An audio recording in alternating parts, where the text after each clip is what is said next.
subscribe to our channel and press the bell icon. Good morning friends, welcome to our YouTube channel Sir Abdul Sattar Khan. 3.4 Think before you speak, बोलने से पहले सोचो। ये हमारा दूसरा video है। आपको हमारा वीडियो पसंद आए तो इसे लाइक कीजिए, शेयर कीजिए, हमारे चैनल को सब्सक्राइब कीजिए, इस वीडियो को आखिर तक देखिए। चलिए शुरुआत करते हैं। बोलने से पहले सोचो, think before you speak. Socrates was one of the wisest men of the ancient world. Many were the youths, those live he influenced for the better. अब जो सक़रात है, सोक्रेटिस यानी सक़रात, क़दीम ज़माने में एक बहुत ही अक़लमंद क़िस्म का इंसान गुज़रा है। एंशेंट यानी क़दीम ज़माना, पुराना ज़माना। Many were the youths they whose lives he influenced for the better. और बहुत सारे नौजवानों की ज़िंदगी में उसने मुतासिर किया था, इन्फ्लुएंस किया था यानी मुतासिर किया था, असर डाला था। Socrates counseled his disciples to keep their mouths shut.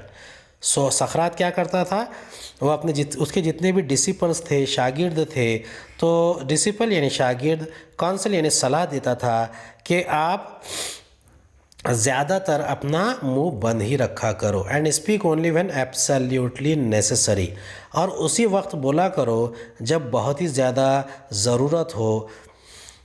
O wise one, how may we know when it is right to speak, they asked him. उससे एक डिसिपल ने, एक शागिर्द ने पूछा, है उस्ताद, हम कैसे समझेंगे कि कौन सा सही वक्त है कि हमें बोलना चाहिए। Open your mouth to speak only after you have asked your self 3 questions. अब सक़रात ने कहा कि अपना मुंह उसी वक्त खोलो जब आप इन 3 सवालों के जवाब दे सको, या आपके जहन में ये सवाल आ जाए। और आपके इन सवालों के जवाब कैसे होना चाहिए। And received an affirmative answer to each of the 3 replied Socrates. अब सक़रात ने क्या किया, सक़रात ने जवाब दिया कि तीनों सवाल जो है इनके जवाबात हाँ में आना चाहिए, तभी आप बोलना शुरू करो। What were the 3 questions. अब सक़रात से पूछा गया कि वो 3 सवाल कौन से हैं। The first question we must ask ourselves before we speak is it true. यानी जो पहला सवाल है सक़रात ने कहा तो वो क्या है कि वी मस्ट आस्क आवरसेल्फ, हमें अपने आप से पूछना चाहिए। हमें अपने आप से क्या पूछना चाहिए, वी मस्ट आस्क आवरसेल्फ कि इज़ इट ट्रू, क्या ये सच है। यानी जो बात पूछने जा रही है क्या ये सच है कि हम जो बोलने जा रहे हैं। If we are not sure about the veracity of what we are saying, अगर हम वेरासिटी मीन्स सच्चाई, अगर हमें यकीन नहीं है, हम श्योर नहीं है कि जो हम कहने जा रहे हैं उसकी सच्चाई पर, it is better that we do not utter a word, बेहतर होगा कि हम खामोशी रहें, एक लफ्ज़ भी ना बोलें। When we utter words carelessly, जब हम अल्फाज को बेतरतीबी से, लापरवाही से, केयरलेसली यानी लापरवाही से इस्तेमाल करते हैं, we are self become transmitters of untruth, और हम क्या करते हैं, हम ऐसे वक्त में अनट्रुथ यानी झूठ, फॉल्सहुड जिसे बोलने के हम ट्रांसमीटर बन जाते हैं, राब्ता बन जाते हैं, वासला बन जाते हैं, वसीला बन जाते हैं। The second question to ask is it pleasant. Many are the empty remarks and vain statements that people make in idleness to hurt others. क्या किसी को खुश करने के लिए तो हम नहीं कह रहे हैं। दूसरा सवाल जो है, इज़ इट प्लीजेंट, यानी प्लीजेंट के माने हैं क्या ये किसी को खुश कर सकता है। अब ऐसा होता है, many are the empty remarks, बहुत सारे हमारे गैर ज़रूरी रिमार्क्स होते हैं, एम्प्टी रिमार्क्स होते हैं।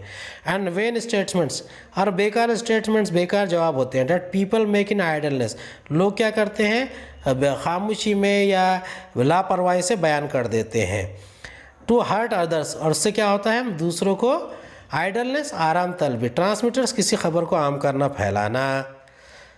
तो हम क्या करते हैं, ऐसे अल्फाज को फैला देते हैं। It is better that these unpleasant words remain unspoken, और बेहतर तो यही है कि जो ये अल्फाज हम बोलने जा रहे हैं इसे ना बोला जाए और हम खामोशी रहे। The third question according to Socrates, is it useful. अब जो तीसरा सवाल है सक़रात की तरफ से कि क्या हम जो बोलने वाले हैं वो किसी को फ़ायदा पहुँचाने वाली चीज़ है या फ़ायदा मंद है। Is our statement going to benefit the listener, क्या हमारे स्टेटमेंट से, हमारे बातों से किसी को फ़ायदा हो सकता है।